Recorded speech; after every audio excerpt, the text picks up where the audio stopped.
waves with the Hen Hud Class of 85 and friends.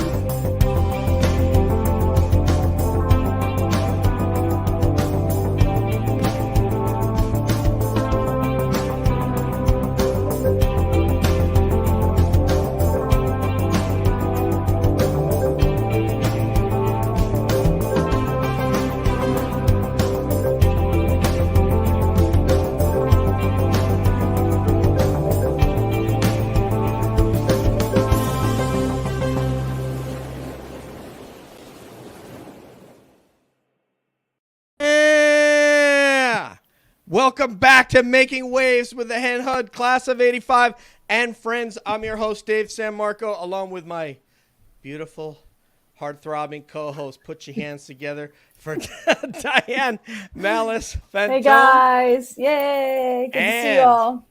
Man, coming from all the way across the river, bringing it, baking it, and selling you a damn house to live in. Give it up for KQ. There you go, girl. Hi, everybody. Woo!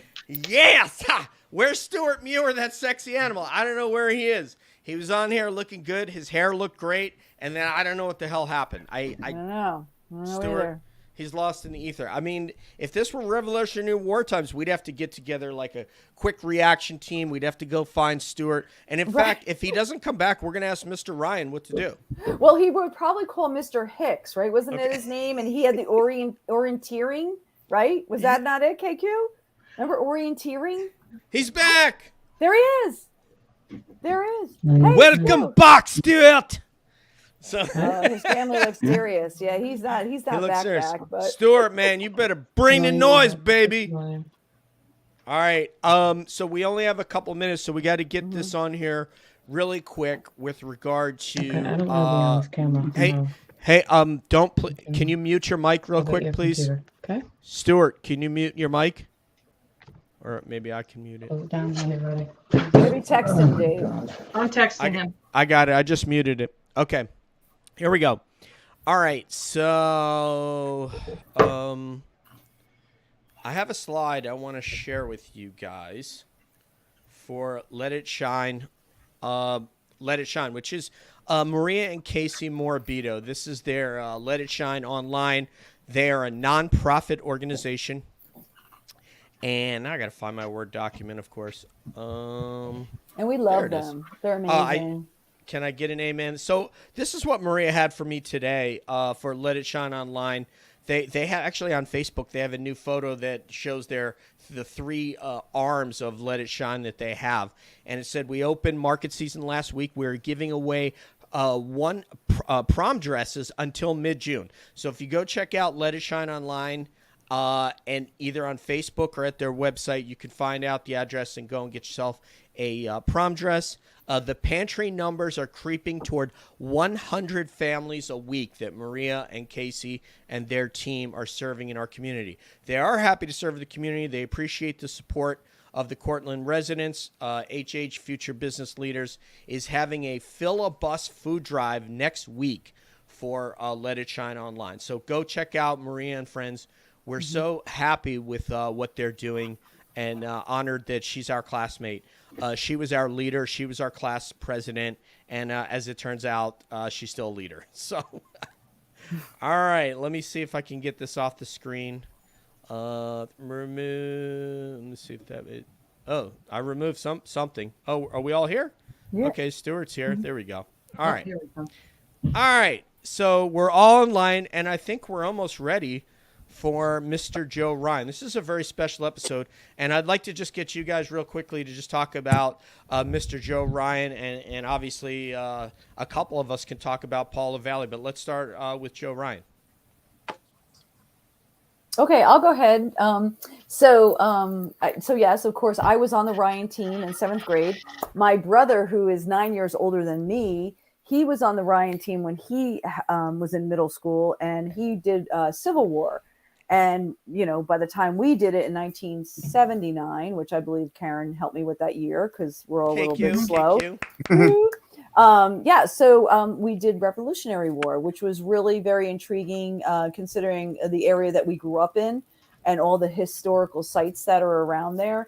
I just have very, very fond memories of that and camping out at West Point, which I'm sure we'll get into some of those stories. So, yeah, awesome. It's really great to have such a legend, really, on their episode. Yeah. So it's great. So anyway, so how about you, Karen? You have anything to say? I remember because my brother's 2 years older, my sister's 1 year older than me, and I remember like waiting during the summer to get the schedule of what team you're going to be on. And it's like, if you weren't on the Ryan team, it's like, what's the point of even going to 7th grade? Right. It was like that. You just wanted to be on his team. You wanted to experience this. Right. Wanted to camp out and have fun. And it was great. Yeah. Wake up soaking wet from the morning dew at West Point. I know. I slept on like the cannon planks. My back was like so stiff, I love it, man. And I remember when we came home, it's like, I think my brother had a Little League game, and it's like, I'm just going to take a nap. And it's like, I woke up the next day. Right. I know. I love it. Stuart, Mr. Ryan. So I came in 7th grade. You guys can hear me okay, right? Yep. Yes, sir. You sound great, man. You're good. Computer didn't work. I don't know why. So I'm on my phone. So I apologize. Okay. It's all good. You sound good. But I remember coming in as a new member of the middle school and sort of being thrust into Mr. Ryan and his team. And I just loved the whole thing. I thought it was great. I thought that, I thought it was so cool, and everybody wore their white pants because everybody had to get white pants, the white painter's pants. And you'd walk around and you have your muskets hanging on and your flintlocks. And it was really cool. Plus, I think I made a lot of friends there.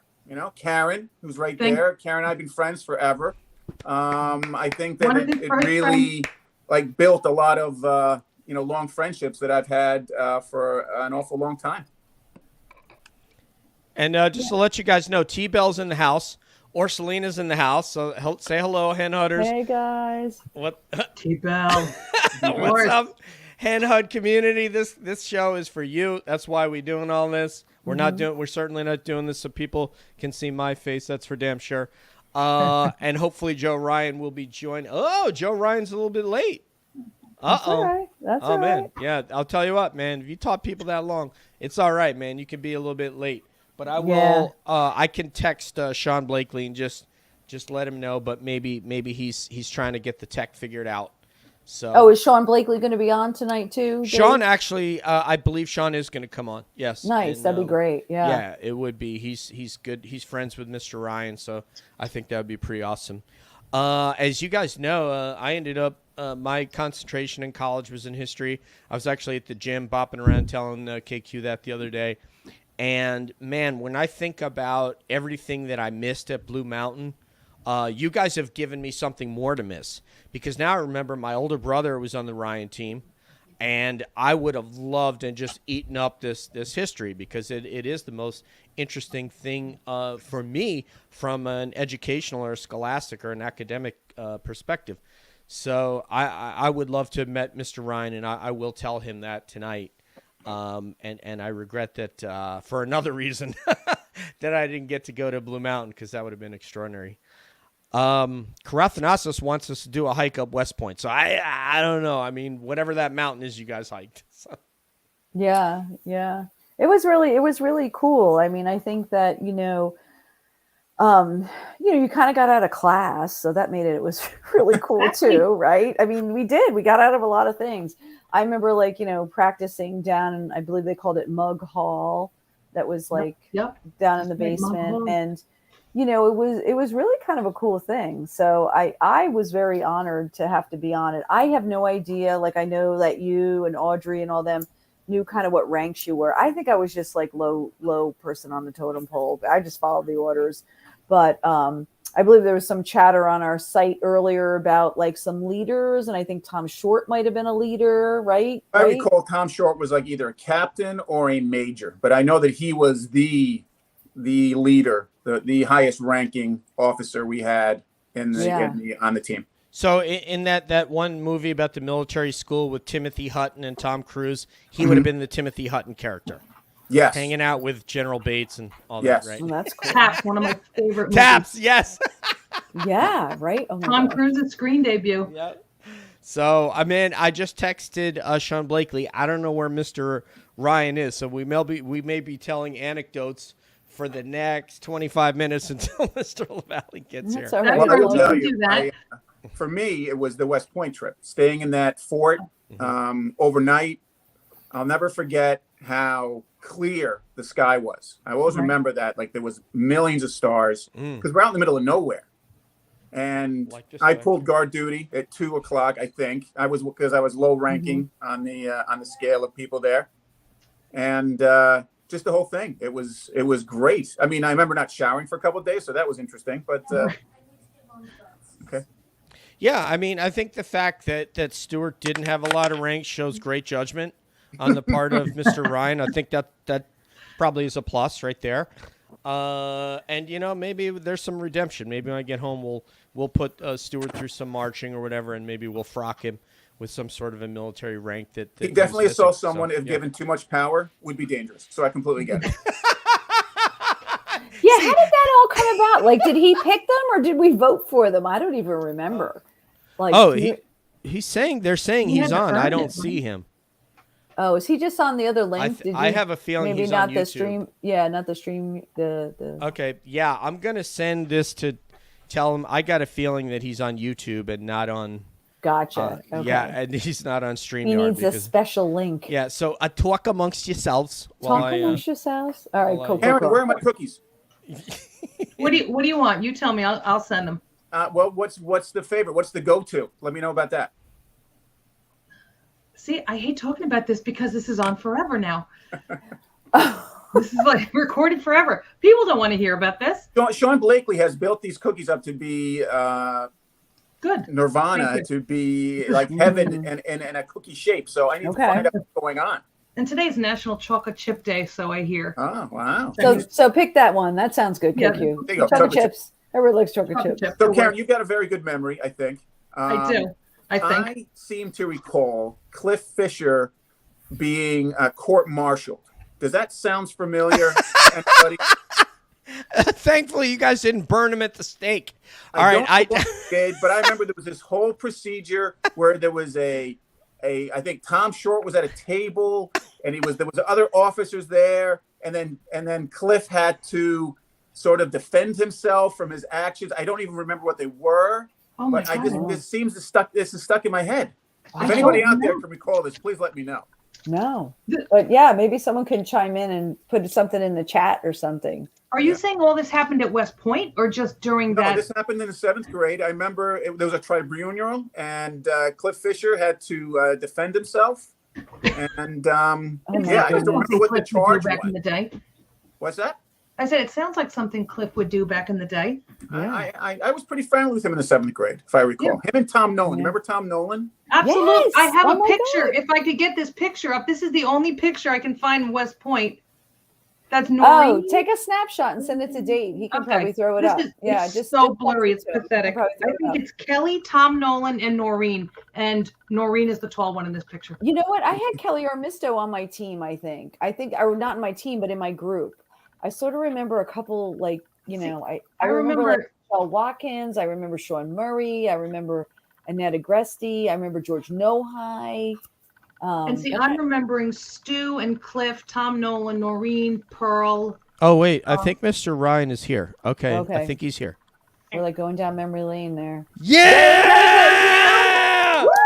There he is, baby, Mr. Joe Ryan. I couldn't answer that. I have the black book. Woo! Wow. Demerits. I have the proof.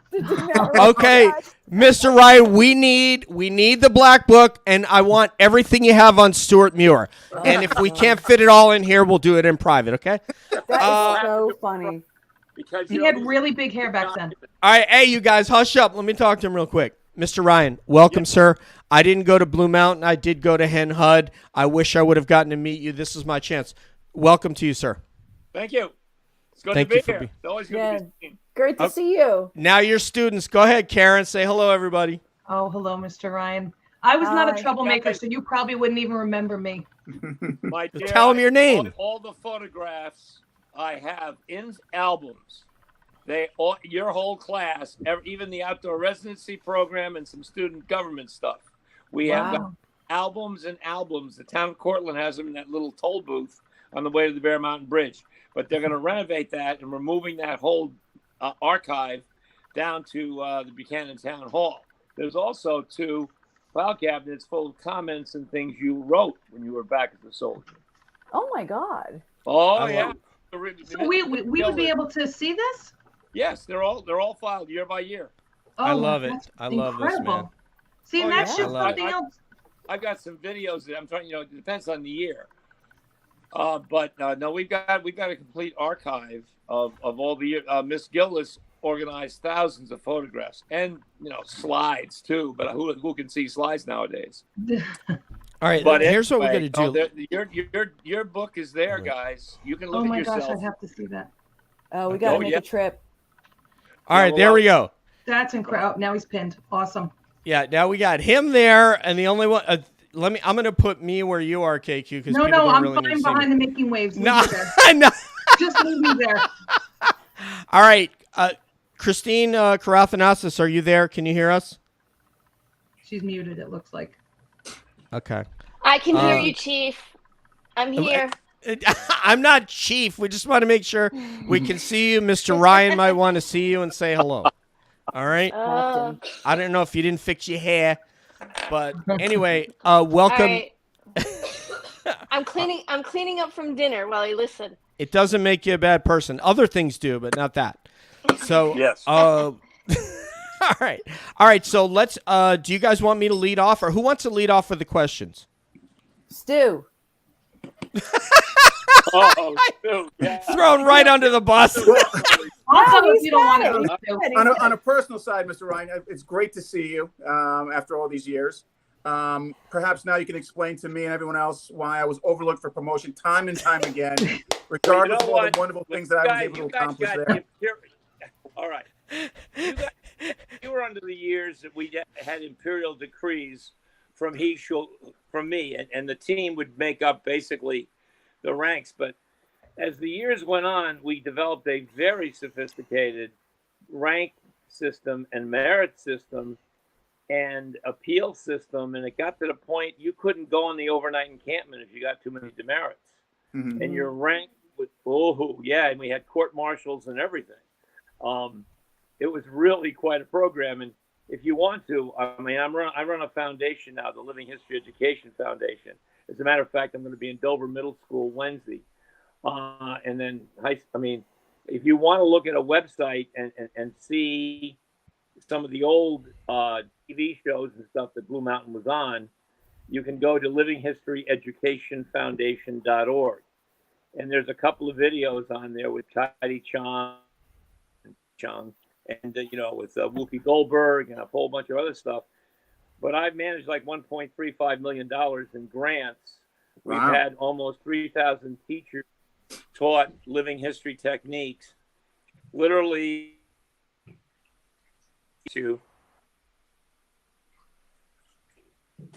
Uh-oh. I don't know how Mr. Ryan got sideways there. Let me fix that. You mentioned court martial, so I'm assuming Cliff Fisher is still in his mind somehow. I don't know. I was trying to get. Let me try this.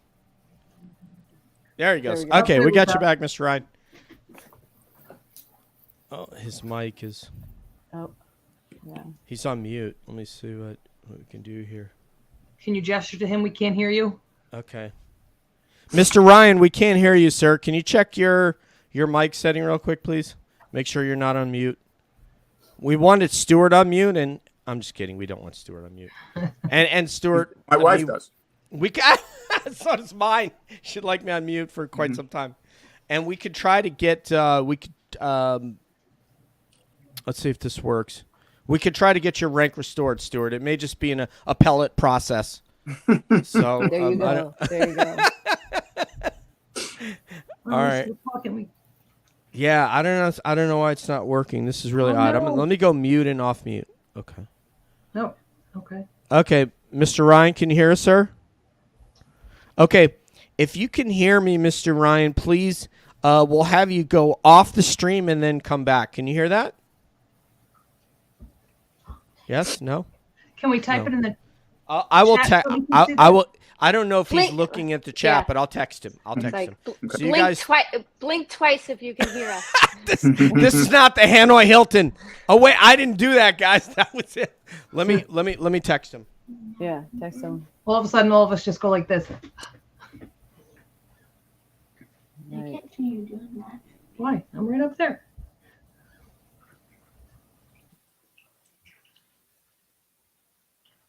I think it was you, Stu. I think you cursed him. Maybe we shouldn't have had you go first with the questions. Nice I job, have Stu. my question set to go too. I know. Right? I know. You've been very prepared. I love that. I know. I've been writing things down. It's all happening. Mm-hmm. Who was Can't on your take notes. team, Stu? Who else was on your your little quadrant? Do you remember? I clearly remember KQ. I remember Tom Nolan, Yep. Cliff Fisher, George Nohai. I remember. Oh, why am I so big? I didn't know that you and Diane lived in the same home. That's amazing. We did. I know. Yeah, we've Will been somebody friends play for a all tune on these the years. piano, please? Diane, did you dust the piano today? No way. That was your turn to do Oh, that. I'm so sorry. Girl. I squeegeed the big screen. All right. Mr. Ryan is going to come back in. Okay, cool. Karathanasis I will is go on back here, with but she's my serious question, Dave.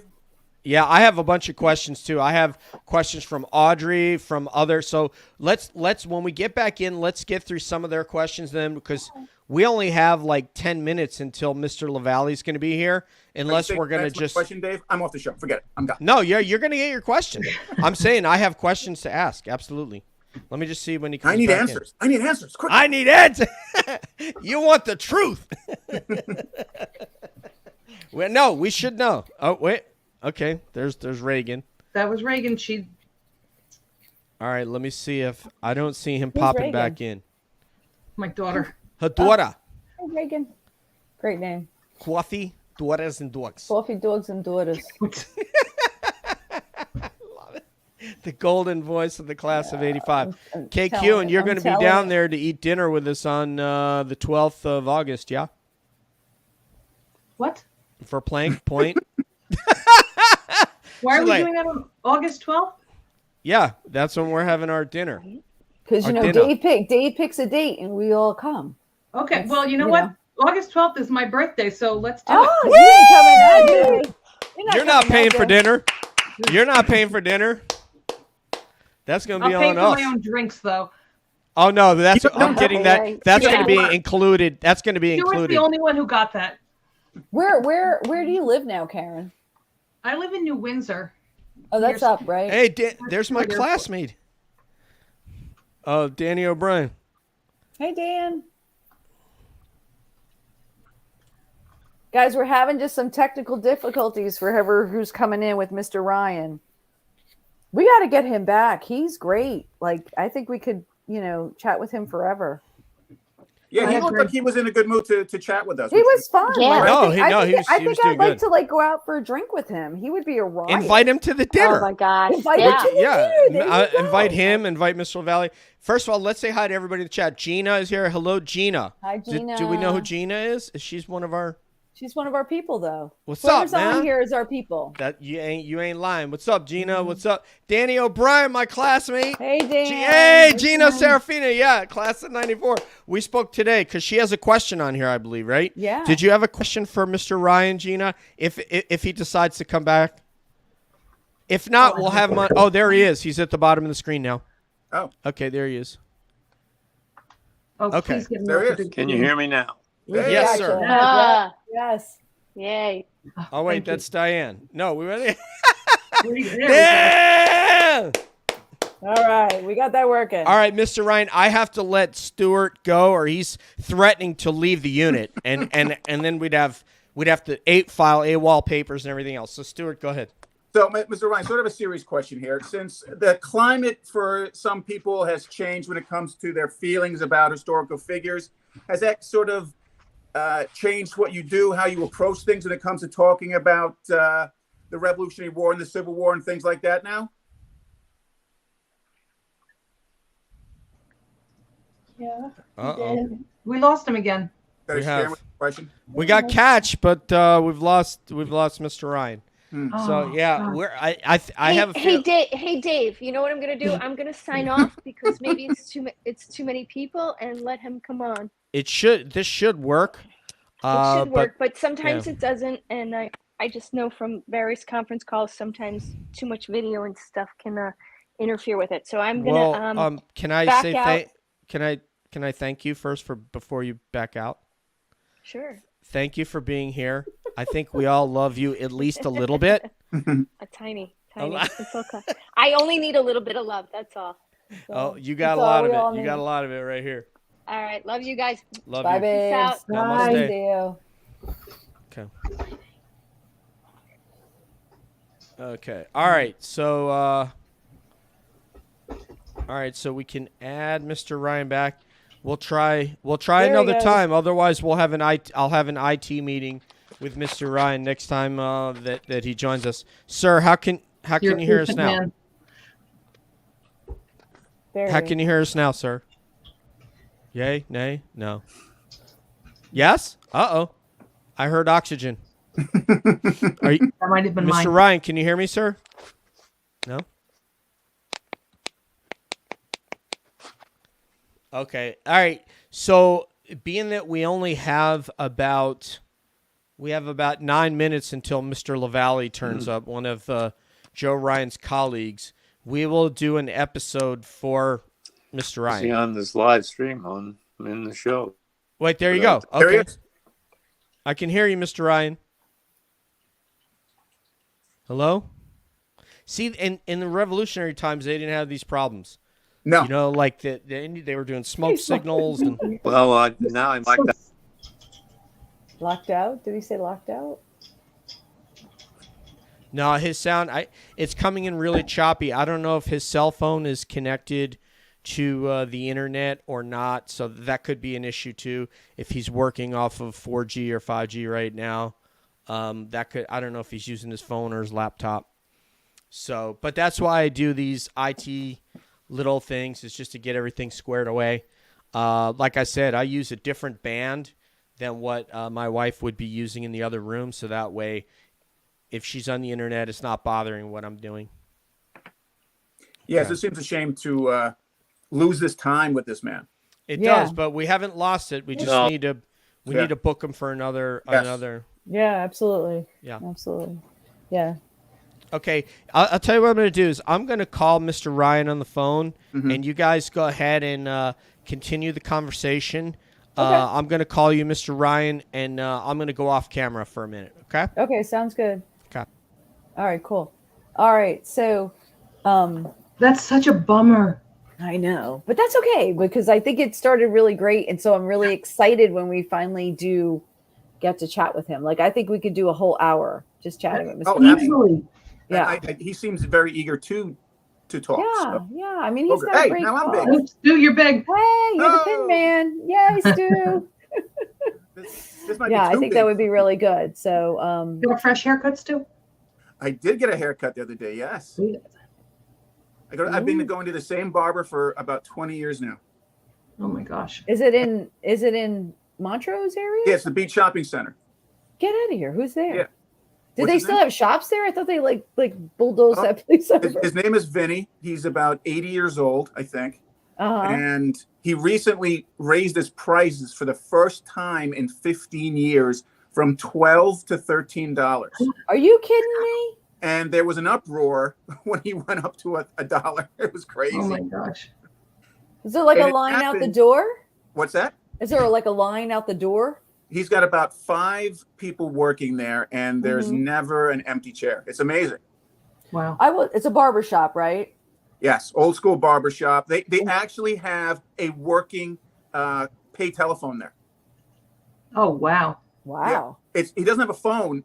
He's got a cell phone, but the phone for the shop is a payphone. It's crazy, Wow. and it still Yeah. works.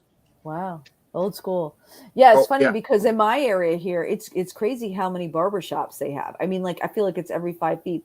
That and a nail salon. When I first moved here, I was like, what is up with the nail salon at every plaza here? Yeah. But yeah, so we have some men's shops here too. They have some upscale ones where you can get shaved and massaged and have a scotch and watch a a ball game or whatever. So Well, I remember I guess that's not happening at Vinny's, huh? Well, no, but I will tell you, I went to a barber in Ossining one time, and I desperately needed a haircut. I just saw this place. I stopped. I went in. These guys, get the haircut was fine. Everything went fine. And then just as the haircut's ending, he puts on this like massage thing on his hand, and he starts giving me a shoulder massage with this vibrating massage thing. And did that creep you out? I think that's something someone should ask you if you want, right? Would you like me to massage your shoulders after your How old were you? That's a question I'd like to have before they start going right to work. I don't know. I think I'm happy if somebody did. I mean, I think that's great, But yeah, I guess I could see we're a little taken back because you're in the barber shop. It also depends how old you were. I was in my 30s, I think. 30s. Oh, okay. Yeah. Still a grown up. Still a grown up. Not mature, but still a grown up. Well, we're still waiting for that day. Penny probably is too. I don't think I'll ever be mature, honestly. I don't think so. I don't think guys get mature, honestly. We just get older. What's the point, right? Yeah. I mean, listen, after all these years, what's the use? Oh my goodness. Do you guys see each other? Do you guys, or whatever? Well, the last time, 2 times we saw each other were bad times. Yeah. Sorry for that. Yeah, we won't talk about that. We don't talk about that. But then before that time, it was at our daughter's. We didn't know it at the time. Our daughter's in a gymnastics competition. Oh. Okay, the master is back. There he is. Hey guys, so I spoke with Mr. Ryan. I told him we'll get him set up for next time. We'll do a little IT call. Nice. And he's happy to come back. He wants to go and pull your records, so he wants to know what years. He thinks that you guys might be 80, 81 or No. 70. No, 79, sure. KK Okay. 79 said, to yeah. 80, right? Because 80, then 81, we were 8th. We're 8th grade. 82, Okay. 83, 84, 88. Yeah, Yeah. 81, 79. we were definitely a freshman in high school for sure. Right, Okay. 81, 82, which means, Yeah. So we were Okay. 79, 80. Okay, I will, because I'm going to call him and get it. He wants to pull your records, all of Stu's infractions, the whole 9 yards. So love it. Cliff He's got to pull Cliff Fishes because We have to get down to the. We have to figure out Cliff. you know what? I'll try to figure about getting. Cliff's on Facebook. I love Cliff dearly, so it'd be funny to get him on here. All right, let's talk to Gina and the guys in the chat real quick. Wanna apologize to we have Gina, we have Danny, we have Tom. Forgive us, the tech just didn't work out. This is something that it took us like 3 tries to get all on the same page. So we will fix this, and we will get Mr. Ryan on, and I will save all those questions that we had. So don't worry about it. It'll be like next episode. So Hey, right? you know what? Dave, we should probably tell Bill Bajesi, because I think Bill Bajesi was one of the big guys too. Like, You're I think absolutely right. I think Yep. he was on the Ryan team, and Yep. he was Perfect. he was right up there with Tom Perfect. Short and George Nohai. So it'd be fun because I've just got in Yes. touch with Bill, and he's going to come on. He's very busy. He's traveling. He's in London. So we're trying to work that all out. But it'd be so awesome to see him. Danny, we can't hear you because you're not on the show. You're on YouTube. Oh, So- he can put something in the chat though. He can Yeah, put it in the comments. Yeah, if he wants to come on, but Mr. Oh, LaVallee yeah, is wow. going to be here in a minute. Yeah, Danny, we would The bring you on countdown the has show. begun. Yeah, Danny, we would bring you on. Hey, Kathy Reichard. What's Is that- up, is that girlfriend? Kathy? Kathleen. There she is. She's Yeah, in the house. I Love just it. texted her earlier to let her know we were going to be on. Yeah, Mr. LaVallee should be here in a minute, so we can't bring you on this time, but on one of these, the next episode, and we may have to change up July a little bit, Diane. August, because of the fact that we have the trip to New York. But I still want to do an episode because we got. You should do an episode at the Paradise. No, I'm not recording when I'm in New York. No, I am not. Come on, Dave. What's No the matter with evidence. you? You know what? Everybody be in the Tell you what, background. We will do Everybody that, be yelling. Diane, if you're there. If we are there, Diane, we'll do that. Do you want to do that? You want to do one live in the Paradise? Well, maybe I got it. There'll Yeah. be 15 to 20 drunk people except for Karen. Yeah, Coach LaVallee. Yeah. Woo! Yeah. All right, Bring it party on, bring people. it on. Yeah, all right. So our next guest is the famed Hen Hud wrestling coach, and then I found out soccer coach. I had no idea. He was my teacher. He's a pioneer of the BOCES program at Hendrick Hudson. Party people, put your hands together for Mr. Paul LaVallee, the coach. There he is. Yeah, let's get him front and center, baby. He looks exactly the same. For That's God's what I was going to say. Mr. Everybody? Hey, I may not have told you it was a requirement for you to have the beard. Did I forget to mention? I don't know, man. In old age, I don't know if I could grow a beard anymore, but I got a fake one, maybe. Yes. You know? Old age. This is what he calls old age. Mr. LaVallee just bought a Harley like 2 weeks ago. God love this guy. Oh, man. Best thing done recently, I'll tell you that. It's great. Welcome, Paul LaVallee. I'm not even going to tell you what happened to me renting the Can-Am, me teaching my wife how to ride it, and then her having a wreck and we go tumbling off it. Whole nother story. Oh, boy.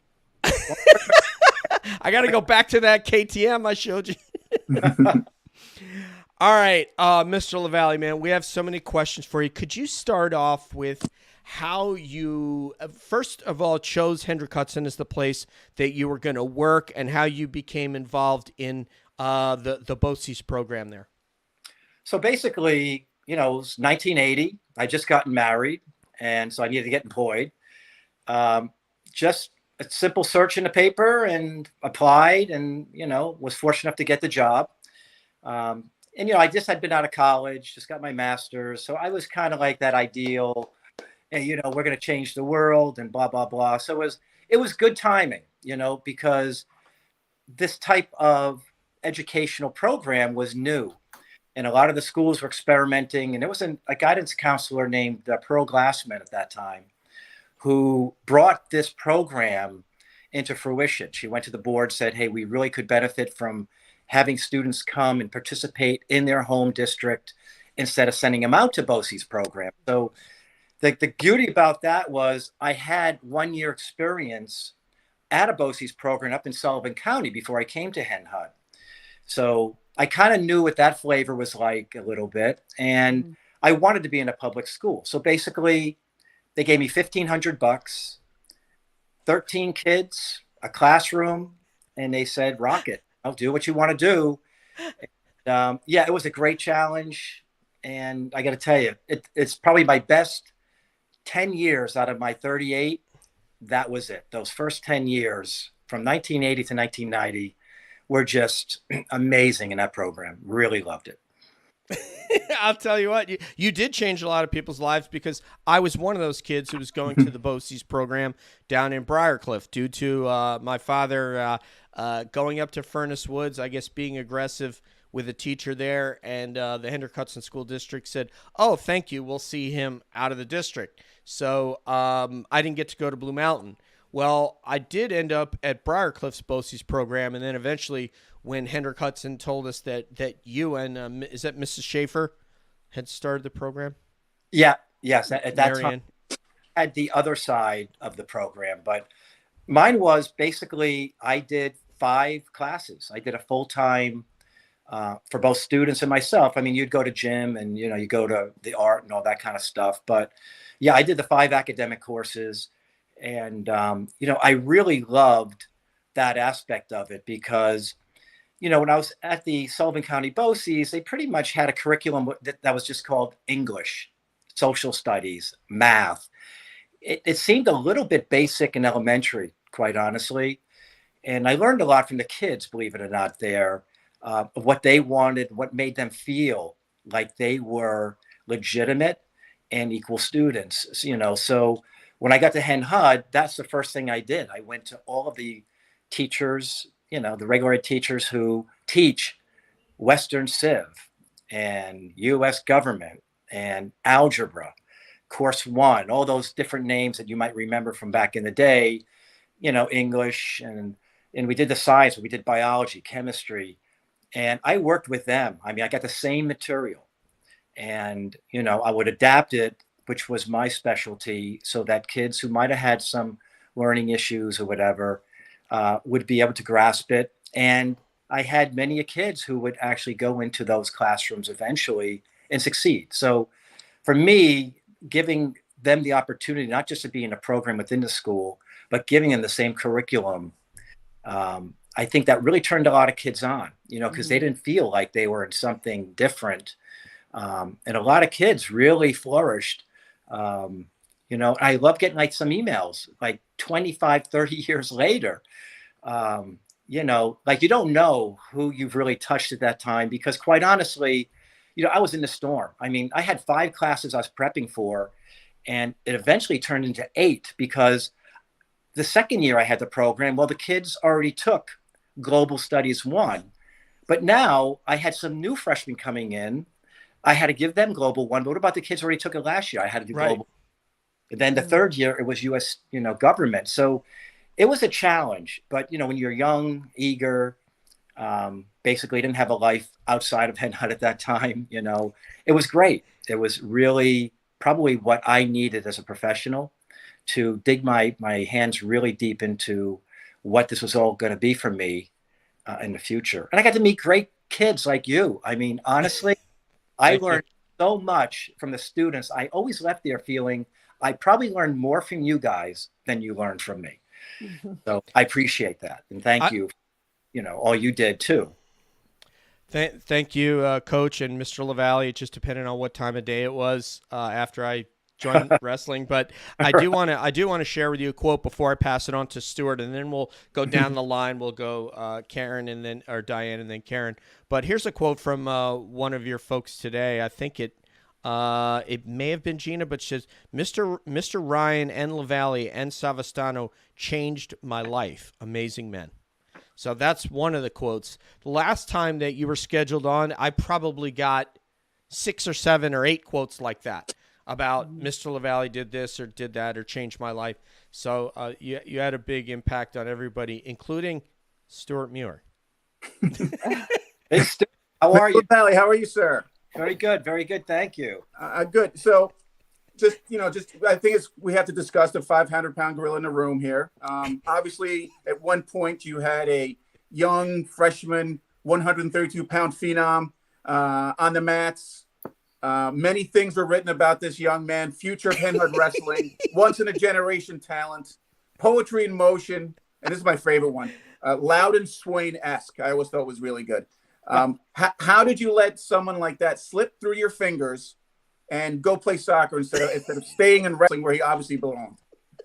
Honestly, I never said I was perfect, but if you made the commitment, I try to be there for you. But the bottom line is this, any sport, but wrestling in particular, is grueling. You can't come to practice and say, we're going to have fun. Mm-hmm. It was hard work, which Dave can attest to. You were a great athlete, Stu. There's no doubt about it. You're going to succeed in whatever sport you chose to do. And I was able to have a lot of good athletes, but more so I'm most proud of is I always had kids who were willing to work and to learn and to take that risk, because you're out there alone on that mat. And let me tell you, anybody who underestimates how that must feel, where you can't hide behind another tackler on a football field or whatever. This is a man-on-man sport. And it could be, women on women or girl on guy. You had a lot of things were happening back then, which were really great. But the bottom line is it's that individual's journey. It definitely wasn't mine. And I always felt that I got to participate in your journeys individually. And I take Anthony Alberti as my I guess, greatest example. I mean, 2-time state champ, I don't even have the ego to say I molded him. I got to take the ride with him, and man, it was a blast, but it was because of him. It wasn't because of me, and that's how I kind of felt. I'll give you what I can. And I really became a student of this sport. I loved wrestling, and I had a good background from Pearl River. The coach that I had, there's an award still given out every year on his behalf. So, when you have a good foundation, a lot of great things happened, and we did. We had a lot of success. Dave, like Bruce Jerseys and the McHales and the Schmitz and all those guys, Freddie Schmidt. Sure. We won our first 5 years. We won the league, and those kids the first year with Bruce and Doug, and they actually turned around a 1-13 season previous to, I think we were probably 12-3, which was amazing. But we won the league flat out. We're the underdogs. And once again, these kids were great. They were leaders. They broke me in. That was my first varsity year in '85. And it was so much fun. Just, getting to know those kids personally and then seeing them do their thing on the mat courageously. So, yeah, I apologize, Stu. I don't think Dan Gable could have materialized Stu into a wrestler. So please don't be. That's true. I did enjoy myself when I did it. I was reminded daily by Mike Ford that I wasn't good enough to start. Oh yeah. And that was an eye-opening experience at a daily level. So I did enjoy myself there, and I did appreciate everything wrestling definitely did for me. Absolutely. Yeah, another great wrestler, Mike Ford. Yeah. What a kid, great person, great wrestler, great athlete. I mean, but and this is a kid who started. Remember, he started his sophomore year. And I think of Anthony Alberti started his freshman year. We didn't have a middle school or a kids program that fed these kids. So I always felt like, and we're also a small school. We were the smallest school in the large school division. Even when they switched it to small schools, we remained in the large. We sometimes were in the large school because we had 5 kids too many. And, my alma mater, Pearl River, was also a small school, but they made the small school cuts and had a lot of success. But for me, like I said, I didn't need to win. I always felt that the kids felt they won. And it wasn't always like getting their hand raised, just that they felt that they were up for the challenge and they succeeded to make a full season and reach their own goals, job done, and more than happy to be part of their journey. I mean, if it was a matter of just kicking a few kids out to get to the next division, we could have worked with the administration. I mean, I'm just kidding. I tried. On the left. Diane, go ahead. Go ahead. Well, I was just going to say, like, Anthony Alberti, like, I know Anthony, like, I know his brother really well, and those guys were small guys too. For those who don't know, they weren't like big, burly, like wrestlers. They were like small dudes. So kudos to you for that. Cause I'm sure like great coaching really probably, had them carry on to win the awards that they did. So I'm Diane Malles. I never had you, but I was there. I remember you. Dave has talked so fondly about his personal achievements and his story, which he has a really great story of how he really got to where he is today. And a lot of it is, thanks to you. So I'm going to go back to the BOCES program, which I don't believe they call it that now anymore. Am I right? I think they call it something different, correct? So actually, when we started this, once again, it was Pearl Glassman's, I guess, her creation, I guess. It was called RISE, which was Road to Individual Successful Education. Love it. Well, people always ask me that, teachers, what does that stand for? It's one of those things of course I'd never forget, being part of that development, and seeing, 1992, we were awarded a 6-county award as best program in 6 counties. And it was a Regents level program. They had, CELTA, which is the Special Education's Administration and Leadership Training Academy. They sent people and they had a microscope. They looked at what you were doing with the kids, the curricula, the social emotional aspects of it. And they kind of competed against other programs that they were getting some, feedback that were really on the cutting edge. And, I had 2 great social workers, Ken and Mary Elliott, who worked with students as well to help them strengthen them emotionally and socially.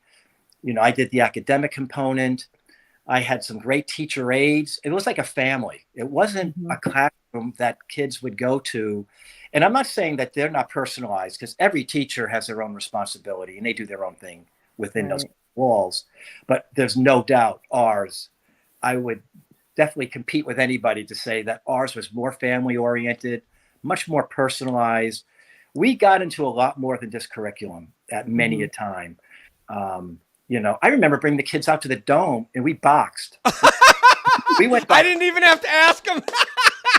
You're going to remember, these were with me, not just the 5 periods academic, but we had lunch together because we chose to. They didn't have to. Yeah, that's neat. They liked each other. It was not one of those roles of, I'm the teacher and I'm going to put you in your place if you don't do what I say. It was more like, hey, we're going to grow together, guys. Hey, I was new to this too. There were a lot of challenges. And, I remember my second year, I decided to have a field trip of our own, because there was a lot of parameters you had to go through with the school, right? Mm-hmm. So we went to Great Adventure. We saw the Molly Hatchet Band. We drove down ourselves, myself and another parent brought the kids, and we, there's some things I can't tell you happened there, but I look back on that and I just say to myself, I don't think I would have lasted 38 years if people really saw all that was going on. Right. We did what we had to do to better those kids. And that was the bottom line. And I had a great teacher aide, Ruth Lent. I mean, you're talking about people who they took these kids in like their own family, pretty much. Mm-hmm. That's what and it was really, for me, such a learning experience about humanity, not even just education. Because my own experience in education was a little bit boring. I was motivated, like, I'm going to be a teacher because I love education. I got to be honest with you. It was, lukewarm. And I don't blame the system. It was me, It wasn't my thing. I was into the athletics, and basically I had this great opportunity to work at this public school. It was a good school, This program, I think, opened up a lot of doors for kids. I mean, kids who went into college. Some of the jobs, I had one who was the right-hand man for the governor. Wow. So we're not talking about, hey, you're not going to even get out of high school. Many of these kids, I'd say most of these kids, all earned high school diplomas. And they went out and did something. That's the door that opens up for all kids. And that's awesome. Well, that's funny, because I was going to ask you what memories you had too, but you already kind of just went right into that. Oh no, and there's gonna be more than that. There's gonna be more of that. But KQ is gonna be the one to try to get at him what happened at Great Adventure. Yeah, because now that we've already ripped the Band-Aid off. And oh my God. She went out. All right. But I right. will tell you, Mr. LaVallee, my aunt is Ruth Lent, so I know very well of your work and stuff, because she's my godmother, and I know she did great work up there too. So God bless all you guys for doing that. That's terrific. And you're retired now, I'm assuming, and enjoying life. Retirement is what it's cracked up to be. I'll tell you right now. Have an opportunity to do it early, do it. Like Dave said, you start getting these crazy notions about, I used to ride motocross with my boys, 15, 16 years ago. And it just happened one day. I was like, something? I'm going to get a Harley. I want to ride. I want to go out there and just have some fun. And that's what it affords you, this retirement. I have a 13-year-old, so I was in a gym all day today and yesterday. He's in basketball. Couldn't get him to wrestle. We tried for 2 years, and he just looked at me and goes, I don't like this. I don't do this anymore. And I said, all right, plan B. What is it going to be? And he said, basketball. And I'm like, oh man, that's a wrestling nightmare. But it's and he's doing really well with it. And retirement is not typical for me. I'm not like looking for things to do. I have more than enough on my plate. Between my son, my own adventures I want to have with some traveling. We went to Greece and Italy and London, Paris. But the home stuff also is really important. I just have time to wake up and do what I want. What a luxury that is. I don't have to do anything. I do a lot of home improvements and stuff like that to keep busy, but it's just marvelous. So that sounds great. I, at a young age, get the same opportunity. Good for you. You've served us for so long that, you deserve a break dealing with guys like myself and Billy Dakin and Billy Turner. KQ, do you have a question for Coach LaVallee? Yes, and I just want to say I turned my camera off because I have all 5 dogs in here with me, and my husband was coming in and giving them their medicine, so he was showing up in the background, and I apologize. That's all good. That's okay. So I was like, we're not pros. This is a high school podcast. We're having fun. Great.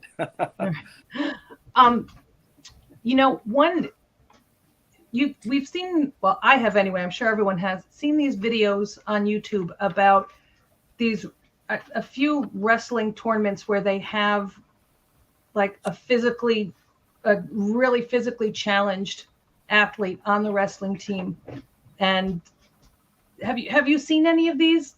Yes. Oh, yes. And it's like, how does that make you feel as a coach? Like from either perspective, either having that physically challenged athlete, or the one who has to tell his athlete, you're going to wrestle this guy.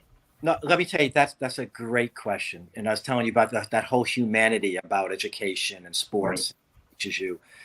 Yeah, I mean, I had a wrestler who had a prosthetic. He only had one leg. We wrestled against North Rockland, where I did have a wrestler, very good, strong wrestler. He had to compete against a wrestler who had no legs, from the knees down. And, it takes courage to go out there. I've had wrestlers refuse to wrestle a girl. They felt it was a lose-lose. If I get beat, I get made fun of. If I beat her, everybody makes fun of me. You beat a girl. I had a guy get beat by a girl. It's all these things. We went to Beacon, and there was a mentally challenged athlete, Down syndrome boy. How proud I was of the wrestler who went against him, who let that boy win. Guts. I mean, I was in awe. I was like, holy, could I have done that? Could my ego at that age? So I got to tell you, I've learned so many incredible things from kids and what they did. I didn't tell the kid you had to go out there and wrestle. Like that kid who said, I don't want to wrestle a girl. I'm like, all right, yeah, I get it. You're not comfortable with it? No problem. I'm not going to say, hey, that's 6 points. We may lose. Hey, that's what it is. It is what it is. I get it. You try to really see through their eyes, not through your own. Mm-hmm. I'm a coach, so yeah, I have an ego. There's no doubt that I let it get in my way, and I learned because I think I had the relationship with a lot of these kids that tell me, like, what you're doing ain't cool. And I remember there was a kid who wrestled, and he lost to a kid I thought he should have beat, and it was the sectionals, and we had a shot at placing in it. And I said, if you're not going to give 100% out there, why even bother going out there? Why even doing this? And he turned to me and goes, well, I don't even want to do this. I'm only doing it because my dad wants me to do it. Man. And man, I was just like, reality sobered me up. Like, what an asshole I am. I'm calling this kid out who wrestled for me for 4 years, is a good wrestler, was at practice every day, working hard. And who the hell am I to judge what he just did? So he goes, so I'm going to hand my uniform in on Monday. And when he did that, I apologized. So I said, something? I'm not apologizing because I want you to stay in the team. If you feel that you don't want to stay in the team because what I said, I don't blame you, because that was a crass comment and it was out of line. But I want you to think about this first. You shouldn't be wrestling for your father. You should be wrestling for me. But these are your buddies. And we do have 2 more matches. If you want to continue just with those 2 matches, you don't have to do any more tournaments. That's fine. But I'm going to leave that up to you. And he did. He wrestled the last 2 matches because he wanted to, be with his friends. And basically, that's the type of kid he was. And I basically pissed him off, and it was my fault. But I learned from that. And I never, ever did that again, because I learned from that experience. As a coach, these kids put a lot into what you say, and you've got to understand your words have meaning. And, I've had a lot of downside to sports. There's a lot of sleepless nights. A kid, like Freddie Schmidt, loses to a boy who placed 3rd in the States his junior year. This kid, he goes into a freestyle wrestling team. He goes to a 28-day wrestling camp in Minnesota. He meets this kid in the finals of the section his senior year.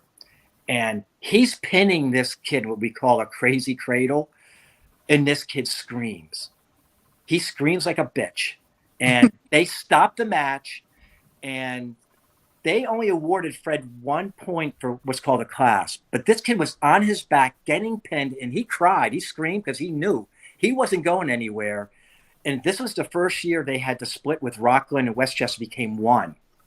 And it was a Rockland official with a Rockland wrestler he was going against, and he got robbed. And Fran LaPola, who, great coach, great friend of mine, he was the Section 1 chairman.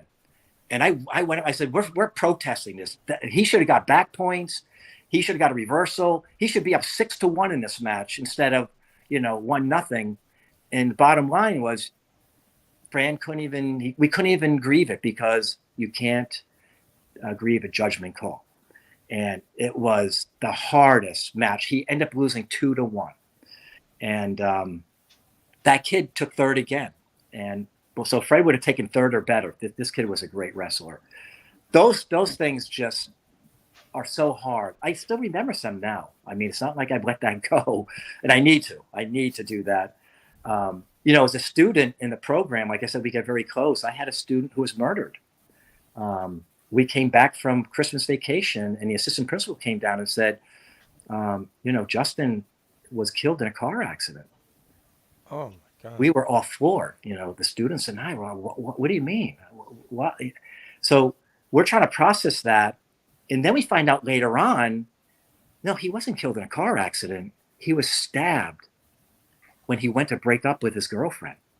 And he did it like face to face, and basically when he left the apartment, he ended up bleeding to death. And, I was involved in film at that time a little bit. I had interest in it, and we made a film.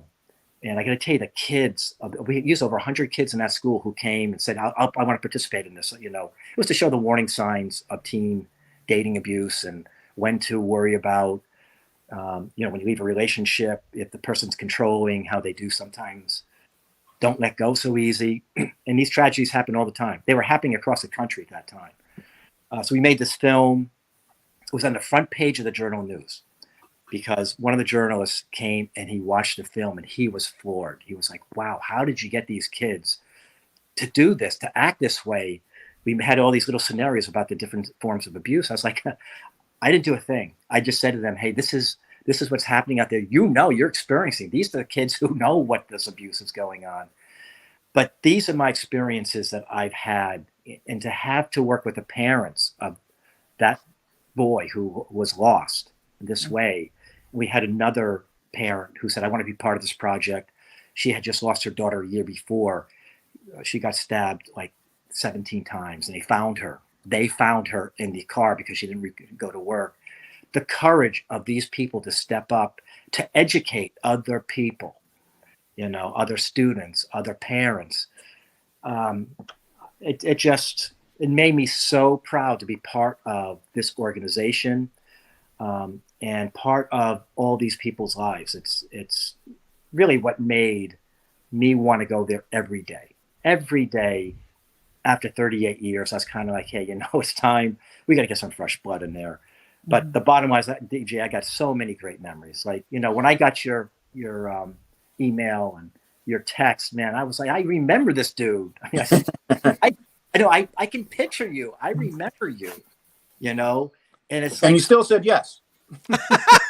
Yeah, I don't remember every student. I mean, there's all the coaching, blah, blah, blah. But it's just funny how certain kids, they stick. You said Billy Dakin, yep. Billy Turner. Yeah. My first 10 years are almost ingrained in my head because those were every year. It's like the wonder years. They were learning years for me. And both on the upside and the downside, some of these things the kids were experiencing, horrific. I wouldn't be learning shit. I'm sorry. Is this a PG? No, it's not. But what I'm hearing though, Coach, is all this learning that you talked about humanity. You talked about that you learned as much from the kids as they learned from you. And I'm hearing that all these experiences and at your age, I think it shows all of us and people younger that are watching, were your students, is that you continue to learn. That this whole thing, once you stop learning, there's really no reason to continue. You might as well just lay down in the dirt and have them cover you up. And you seem like you just have a lifetime of experience from what happened to Hendrick Hudson, both on the mat and off the mat. Absolutely. That well said, DJ. Well said, because basically that has been my experience, and that is really, if anything, what I did take away from that experience being at Hen Hud. I can't really tell you, like, I had some great lessons. Wow, I should share this with you, but no, yeah, I think I had some great lessons, but that's not what I remember. I remember, almost crying with some kids when they're telling me some of their own personal situations, and the fact that they would even share their own personal information and situations with me. It just floored me, Because they trusted you. That's why. Yeah. And something, I told some kids things that probably, people would say like, yeah, but I think when you're in that type of environment, you get to learn to trust kids too, that we're all very similar. There's nothing that separates us. Yeah, my program, because we had to get designation to receive monies to fund the program. Yeah, so we had to have certain things attached to it. But, proud again to say that, we were upstairs, because at that time they didn't really know. They didn't know how to think outside the box, and they didn't really know what to expect. But, after about 13, after we got that award, it's like, hey, something? I love it upstairs. So give me the privacy that I really needed, because we really needed to dig in. We dig for that foundation. But I said, we're ready. We're ready. Come on down. So, they gave me a room downstairs, and we did the same thing. But now kids would go out in the hallway.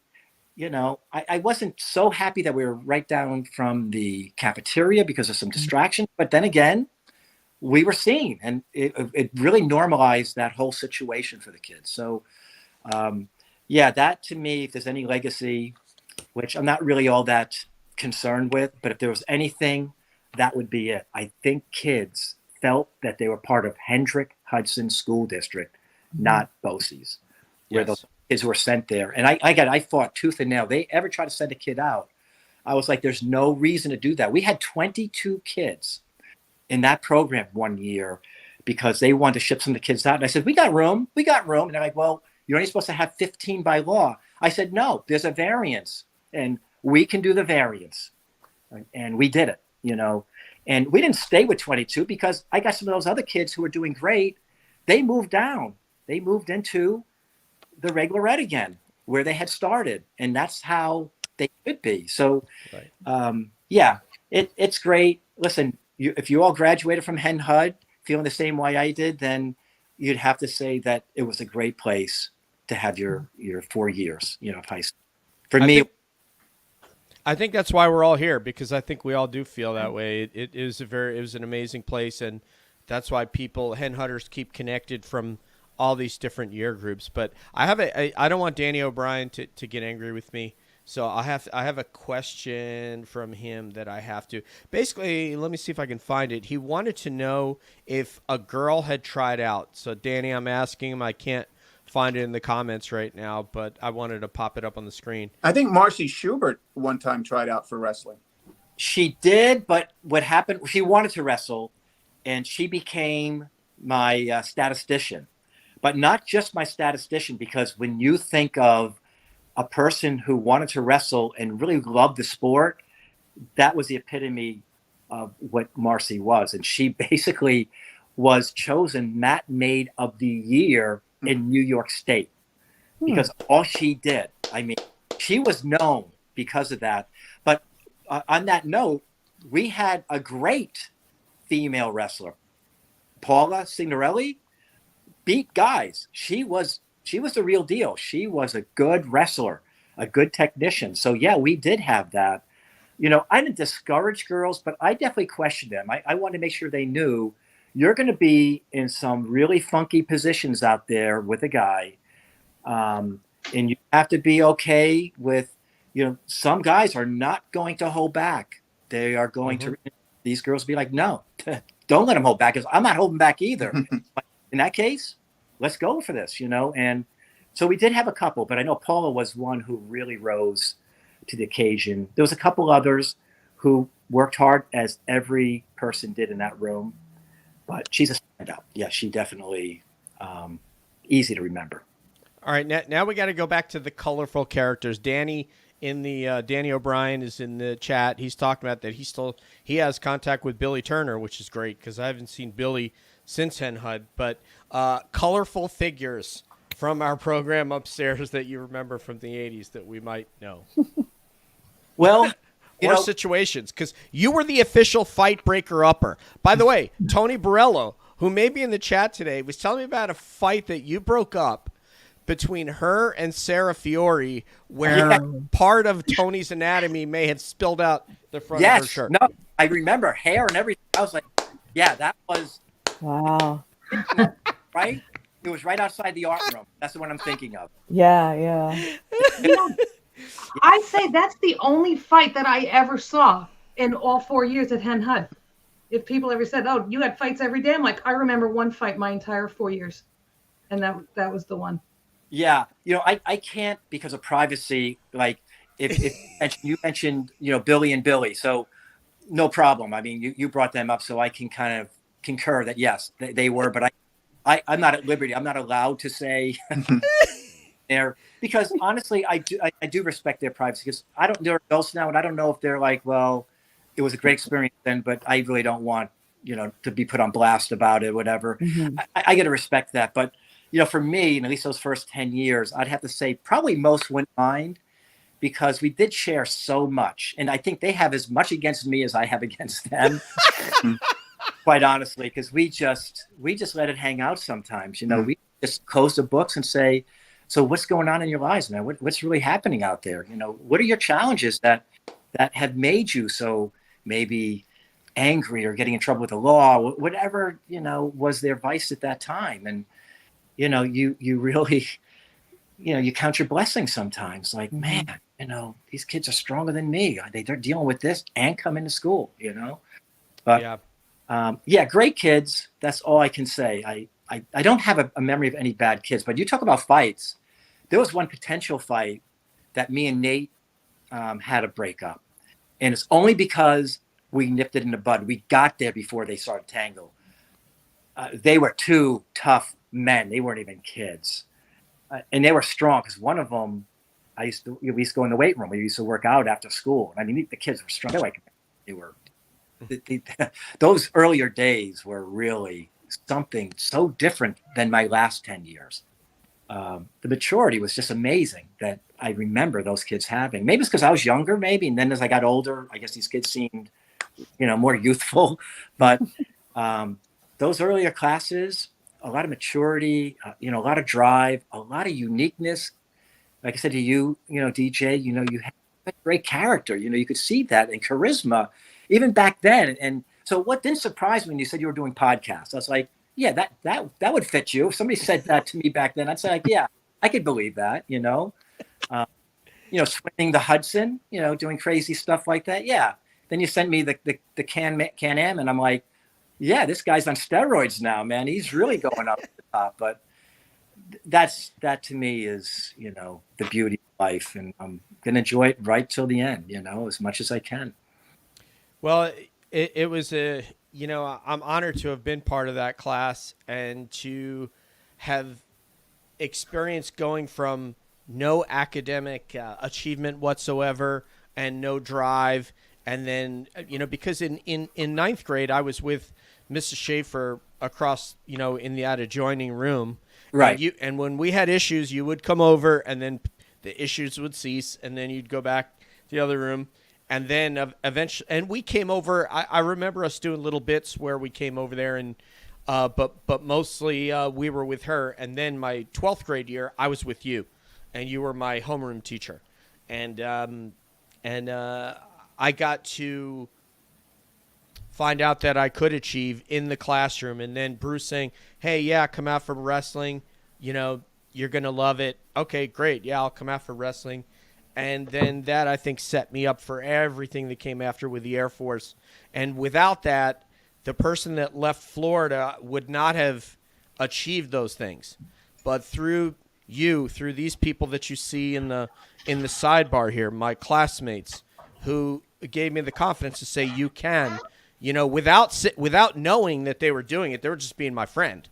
And you were just being my teacher. But whatever the net effect of that was everything that's happened since. So I thank you and my classmates. Well, listen, it is your podcast, so I'll let you give me as much credit as you want. Yes, sir. I told you my feelings is it's in the kid, and like you and many others, you rose to the occasion, and something in you, like you said, probably confidence, probably got a little bit of self-esteem now that you are succeeding. That I think is always a key ingredient. Like I said, it's not the academics, but if through academics you start succeeding and you feel better, because a lot of the students ended up in my program because they didn't have success and they were mistreated, quite honestly, by my regular ed counterparts. They were probably embarrassed. They were probably humiliated. And like I said, I don't know if they took the time to really ask them, like, what's going on? Like, why aren't you succeeding? What can I do to help? And when you live with somebody in that environment, you either choose to be part of the solution or you just exacerbate the problem. And you got to remember, it was 15 kids against me. If up against me, I was dead meat. What could I have done? So for me to just be more diplomatic and say, hey, man, I want to be with you. I don't want to be above you or, the person that you have to feel intimidated or that you can't come to me. It just would never have achieved the goals that I set for the program, and they wouldn't have, achieved the goals they set for themselves. So, but thank you for saying that. I mean, it does feel nice to hear that. And like I said, I have gotten some emails. I don't count them. I don't, think I needed to have a legacy. As my director tried to tell me my last year, she was trying to get me to do some of these extra things. I'm like, she goes, this will be your legacy. I'm like, legacy? What is that? Well, who needs a legacy? We're your legacy. I mean, it's kind of silly if you have to hang your hat on anything other than the love that you experienced in whatever you chose to do in your life. I mean, did I want to have 38 years of wasted time just, punching the clock? Or did I think I wanted to be part of something that could have been different? And like with that film, it did. It became different because at that time we got invited to some symposiums where they showed this video, and then I had students do these breakout groups. They were in control. There were no adults who facilitated them. It was all student to student, kid to kid. So these are opportunities you get that you can't always, plan. They just happen. And sometimes they happen from a dark side. That was a tragedy, but some good came from that. So look what you're doing. You're putting things out, How many years since graduation? I mean, you really got to do the math. It's been so many years. Sure. Where are we? What are we at, guys? 37? We'll admit to 10. 37. 37. 10. I mean, how do you say that 37? You're like, whoa. It's like a hard number to say because How can you? But one thing I got to say is what you put in, you get out in wisdom. And I really understand that definition, what wisdom is and all those experiences. So if you don't have the experiences, you'll never gain the wisdom. Mm-hmm. And sometimes those experiences aren't good. And boy, you got a lot of bruises and cuts and marks on your body from that. But it's you need to have both. You have to have both sides. And I would never have changed it if I had a chance to do it over again with the sports and with the teaching. And being in that program, like I said, has always been my fondest memories of that place.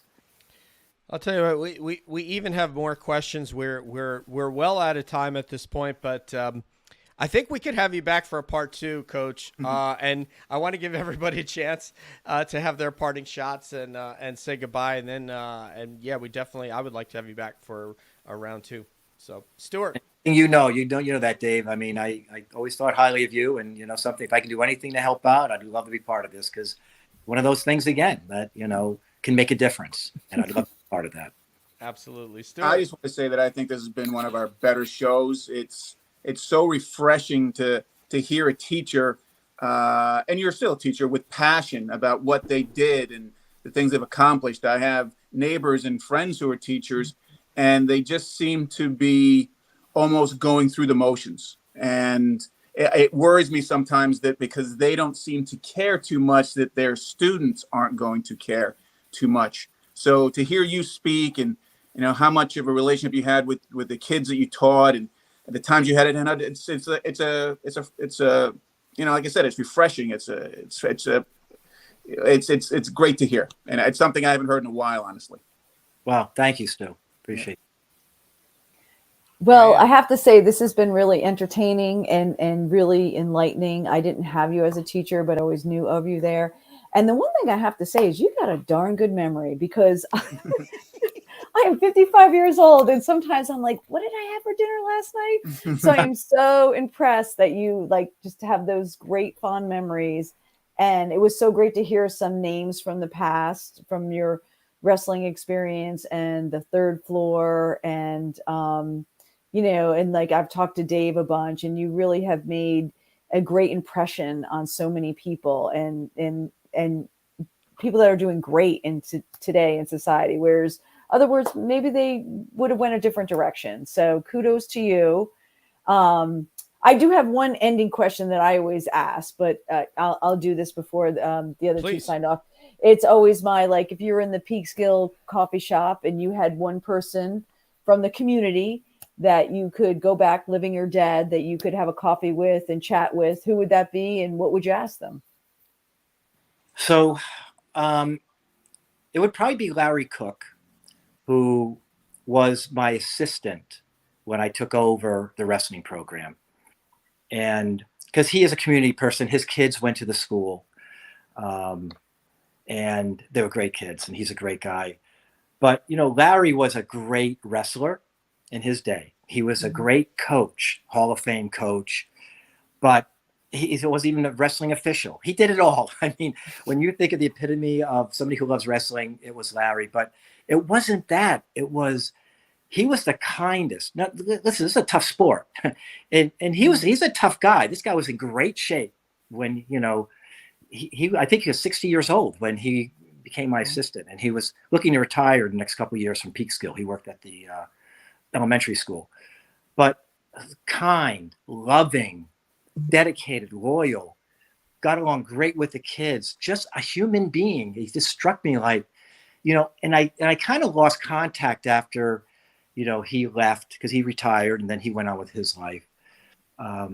But he would be a person who I'd love to have coffee with and just, reminisce, because we shared Anthony Alberti's journey. We were at the States when he won the first time. We were at the States when he won the second time. Mm-hmm. You don't experience that as a wrestling, because there's many wrestling coaches who will be 50 years in a sport and never get that opportunity. So we were fortunate, because of Anthony. But yeah, I probably have a number of others too. But when you said that, he jumped in my head. Like I said, I already mentioned Fran LaPola. He was a teacher there and he was my mentor. I was his assistant before he left to move to Georgia. So that's another great question, because honestly, the community I always felt was amazing. If you want to rest your hat on anything, it's the kids are great, but they come from good families, good community, good backing. That's what really made Hen Hud, I think, a great district. Each teacher has their own little classroom. You have administration, they come and go, but the community really backs a lot of this stuff. And they, give whatever values to their kids to bring into that school. And it's a great community. You have Indian Point. When you have your life like hanging over your head, they were a great community. And I, like I said, I always felt very blessed to be there, basically because of that reason. But I'll have to hold that coffee up on a few other people, and I'm only going to do one since that's all you asked for. We'll ask you again. I know it's hard to pick this one. We're going to do a part two, because I have more and the community has more questions. So this will be part one, but we'll do part two. Go ahead, KQ. So I think my final question is the reason that Stuart Muir never became the standout stellar wrestling wrestler because he's the one who lost to the girl? Oh, was it him still? That's great. Yeah. As I said before, probably wouldn't break that type especially that one. That could really no, actually, listen, I saw Stu play soccer because I also was the boys' JV soccer coach for Nate for a year or two. But I remember watching. So he was a talented soccer player. So I think he made the right choice in putting all of his eggs in that basket. And we all have to choose our own destiny. But I love you, Stu. I knew that was coming. Mr. LaVallee. And you know what? KQ didn't disappoint. It took a lot for us to get her on stage, and now that she's here, we knew she was going to make a big play. So Mr. LaVallee has no idea who I am, but I'm glad he does I'm now. glad he's engaging. Yeah. Okay, so 12 August, Mr. LaVallee, will be our class dinner at the Paradise in Verplank. We would like to invite you and Joe Ryan, who had a lot of technical issues tonight, so we're going to have him back as well. But if you'd like to join us on August 12th at the Paradise, you can eat with the class of 85ers, Bruce, and some other people from other years as well. Well, I'll definitely put that on my calendar, and maybe I'll ride my Harley over there and see what's There you go. have some fun. Why not? That is totally awesome. So thank you so much. On behalf of Coach Paul LaVallee, Stuart, Diane, KQ, this Can is I Dave ask one more Sam. question? Yes, please, go ahead. And I totally interrupted you. I'm so sorry. No, But- it's okay. Mr. LaVallee, the tragedy that happened, now I'm going to go serious. I already gave Stu my sass. And so what school district was that where that tragedy happened? So the young man was in my class. His girlfriend went to Peekskill. Oh, this happened at Hen Hud? Yes. Yeah. This is a Oh, Hen. I don't remember that. Yeah. It was a tragedy, and the real unfortunate thing was the young lady who committed the murder. Her siblings were attending Blue Mountain Middle School, and so it was hard. We had this film because they left Peekskill and they came to Hen Hud. So we had the film going on, and it was a little bit touched. We didn't bring it down to middle school. Obviously, it was for high school only. It was a little bit of a more mature theme, but the bottom line was, you had to feel compassion for those poor kids too, because, the name, it was on the news. It was, News 12 was covering it. It was in the Journal News. It was very hard, But again, Hen Hud, the district, the high school, they rallied behind this, and I give them a lot of credit, because that's when you really need to be a community-based school. That's when you really got to say, hey, something, close the books. How can we make this a silver lining for all kids? How can we honor the student? That's why we did the film. The film was to honor Justin, so this doesn't happen again. And his mother was so courageous to be part of this film. And like I said, the other family, the Butlers as well, from up in Croton Falls, where this young woman was stabbed and killed. And so, these are just, unfortunate things that happen. But can't get any closer to home when it's right in your classroom. But Mr. LaVallee, since KQ got to ask a question, then so Tom cool. Bell is also going to get to ask a question. Bell. Coach Bell, also one of your colleagues. So this will be the last one. So, but since we have one more, we got to get this one in.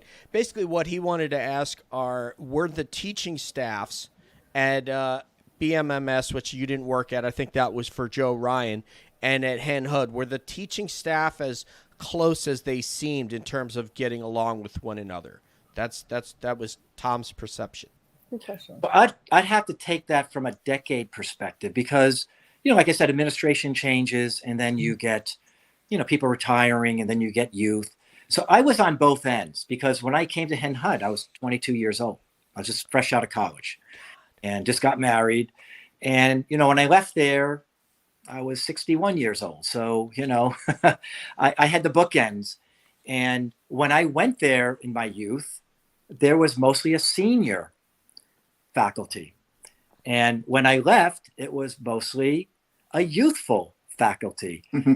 So quite honestly, I think it may be true for most businesses or schools. I think you have your pockets where people have their friendship, their connections, their groups. I would say professionally, that was always kind of the case. I think there was always a professional demeanor that was always there. I think personal, that always played out, I think, in smaller groups. But people, they got along. They got along well. There was always going to have some people upsetting the apple cart, here or there. But I can't honestly tell you the depth of the relationships, honestly, because, I was entrenched in what I was doing. I was a workaholic, because I loved what I was doing. It didn't feel like work to me.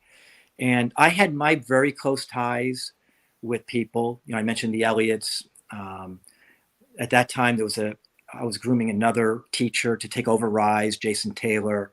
He's still there. These are things that I had close relationships with. Debbie DeVivo, teacher aides. Nancy Marin, Joanne Pascal. These are, just great people who did the same. They loved their work too, and they loved working with the kids. So, we were very tight. Our department was very tight because we had to be, But I would say it was true in other departments too, and it was a good place. There are politics. Every school has them.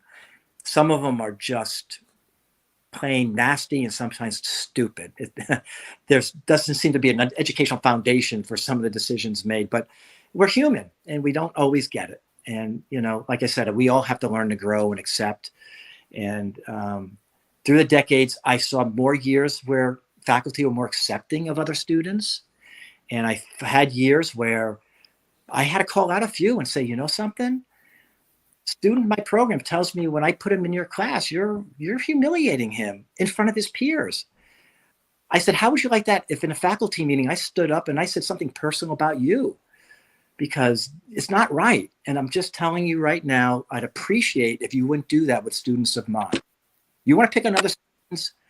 I guess that's your, prerogative. But my students, don't do it. Or else I'm not going to have guidance place them in your class. I'll find another teacher because you really have to entrust to do the right thing by kids. Mm-hmm. And I didn't always have that experience in my 38 years. But you fight the fight. And if people want to fight back, you fight harder. Because you're going to advocate for those kids because those kids on a level they don't.